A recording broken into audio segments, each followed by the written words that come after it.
ভূগর্ভস্থে থাকা প্রাকৃতিক সম্পদকে কাজে লাগিয়ে স্বাবলম্বী বাংলাদেশে গড়তে সংশ্লিষ্টদের প্রতি আহ্বান জানিয়েছেন প্রধানমন্ত্রী বিদ্যুৎ, জ্বালানি ও খনিজ সম্পদ বিষয়ক উপদেষ্টা তৌফিক ইলাহি চৌধুরী। পেট্রোবাংলা মিলনায়তনে বাংলাদেশ ভূতাত্ত্বিক জরিপ অধিদপ্তর আয়োজিত এক কর্মশালার উদ্বোধনী অনুষ্ঠানে কথা বলেন তিনি। বক্তারা বলেন, সনাতন প্রযুক্তির পাশাপাশি নিত্য নতুন প্রযুক্তির সমন্বয়ে ভূগর্ভস্থ খনিজ সম্পদ নিয়ে গবেষণা প্রয়োজন। অনুষ্ঠানে বিদ্যুৎ ও জ্বালানি প্রতিমন্ত্রী জানান, সারা বিশ্বের অর্থনৈতিক মন্দার প্রভাব বাংলাদেশের উপরও পড়েছে। এই অবস্থা থেকে উত্তরণে ভূতাত্ত্বিক জরিপ বিভাগ ইতিবাচক ভূমিকা রাখতে পারে। শুধু খনিজ আবিষ্কারই নয়, এর বাণিজ্যিক ব্যবহার নিশ্চিত করার তাগিদও দেন বক্তারা।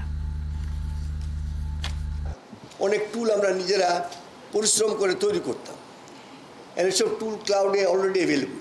কিন্তু আপনি তো কাজ করার জন্য খুব বেশি সময়ের প্রয়োজন নেই, খরচের প্রয়োজন নেই।